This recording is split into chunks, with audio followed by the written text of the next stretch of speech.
Today's going to be a fun video. I plan to blow your minds, give a lot of value. I plan to share one of my trade secrets. You've probably seen the testimonials, how I get people from 10, 20,000 to jump to 50,000 in a month, how I get people from basically at zero for years and years on end to $20,000 in a month, how I get people to do all of this, working 1 hour a day. And it's actually very simple. Also, if you're one of those people who perhaps is stuck with the wrong clients who tend to disrespect their boundaries with you, tend to take advantage, tend not to do what you tell them to do and then complain about it, this, that, and the other. If you're one of those people who spends too much time babysitting your clients that you shouldn't be doing, or has trouble respecting your own boundaries, stick around as well, because this video is going to do all three for you. So without much ado, let's get started.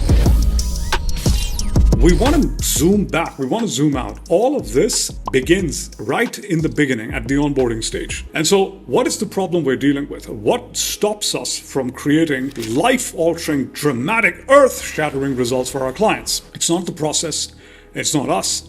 It's the behaviors our clients indulge in. So you'll often get people who just don't put in the work. Let's say you're a fitness coach and you get a client who just refuses to track their macros or refuses to track what they're doing or refuses to stick to whatever nutrition plan you have on them or their workout plan. Let's say you're a mindset coach. You get a client who refuses to do the exercises you give them to do, the hypnosis tracks or the meditations. And so then most people would be like, well, then you need to have a call with them. You need to sort it out. Some people would say you need to call them out. Other people would say you need to have a heart-to-heart with them. All of that takes time. If you're planning to scale yourself, you don't have time to sit and have this conversation with everyone. I mean, you can have it once, but what about the people who you keep needing to have this conversation with? Oh shit.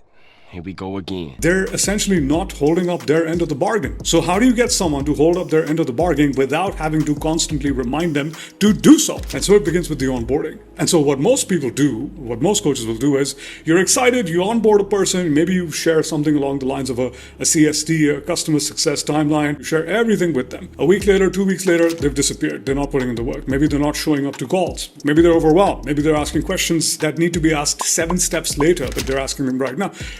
Personalities, they show up in all sorts of different ways, right? So how do you prevent all of this? We're very good at giving to-do lists to our clients, right? Do this, do this, do this, do this. But we forget that they're human just like us. And so being such is the nature of the human animal that we tend to forget. We tend to fall off track. We tend to commit to ourselves and then fall down because life happens. Such is the nature of life, unpredictability. So how do you cater to unpredictability?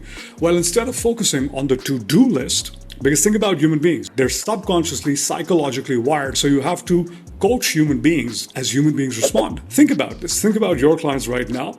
While I talk, think about your worst clients and what have they done, right? You're probably coming up with things like they didn't do what needed to be done. They didn't put in the work. They didn't hold themselves accountable. Whatever it is, human beings are more prone to falling down and less prone to sort of not scaling, which means human beings find it easier to progress and they find it twice as easy to regress. They fall down much faster, much quicker than they scale. So my clients, for example, I don't have a problem with my clients going up. My only concern is to stop them from falling down. And so a to-do list doesn't stop you from falling down. It's actually the opposite of a to-do list that actually people value.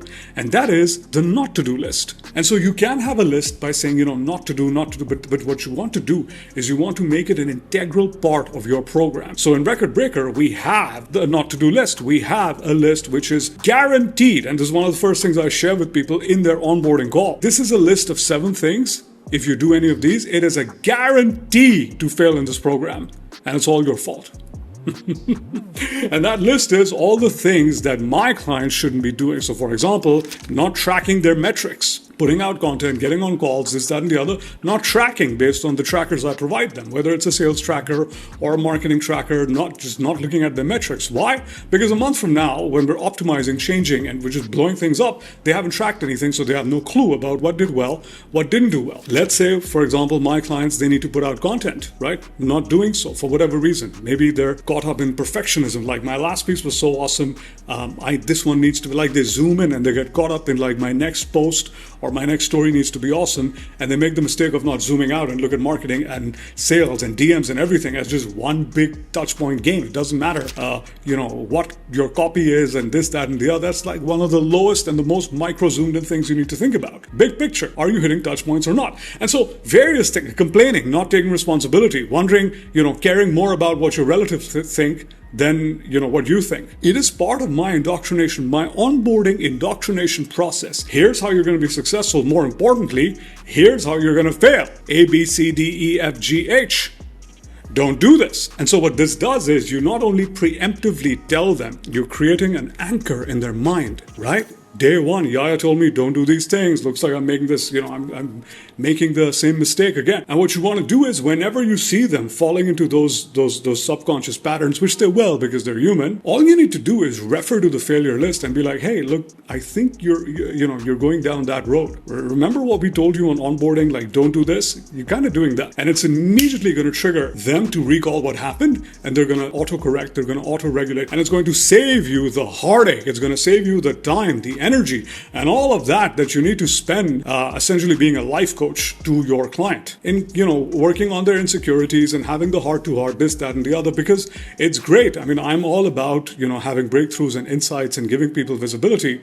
But then if you have someone who repetitively does this and expects, for you to overstep your boundaries with them and, go out of your way or bend over backwards to accommodate them, maybe they don't respect the time that they should be showing up. Maybe they expect more from you for whatever reason, like some people have this weird entitled sense where they're like, no, I'm different. Like, for example, one of the things on my list of failures is thinking that your problems are unique. And for whatever reason, you are unique from other people. And so you need unique, and therefore you require unique treatment. Because at the end of the day, everyone is unique, but problems are pretty much the same across the board. So uniqueness is beautiful when you're capturing it as a strength and amplifying who you are and what makes you who you are, but it's not beautiful when you use it as a justification for not doing what needs to be done. So I hope this helps you. Perhaps instead of a to-do list, focus more right now. Think of the 5 or the 7 biggest mistakes your clients make. Make a 1.5 page Google Doc and start walking your clients through it. And watch magically how your clients take more responsibility, how they show up more, how they hold themselves accountable without you having to do so, how they start respecting not themselves but you as well. Because remember, people first disrespect themselves and then they think they have the authority to disrespect other people. So you want your clients to respect themselves, because they'll respect you more. And it transforms your results, your clients, the money you make, the time you spend making that money. I'm out of here. I hope this helped you. I'll see you in the next one.